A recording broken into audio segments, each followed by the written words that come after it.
আমি এটা প্রত্যেকটা জুমায় এক একটা জায়গায় গিয়ে থাকি।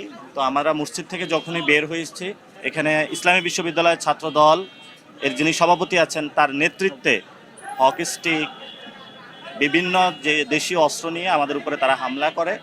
আমাদের জায়গা থেকে আমরা শান্তি শৃঙ্খলা বজায় রেখেছি এবং আমাদের অনেকের ফোন ক্যামেরা থেকে শুরু করে মানি ব্যাগ তারা হলো সেখানে আমাদের চিন্তায় করে নিয়ে যায় তারা, এবং তারা অনেকগুলো ডিম নিক্ষেপ করে। আমাদের অনেক ভাই এখানে আহত হয়েছেন হকি স্টিকের আঘাতে।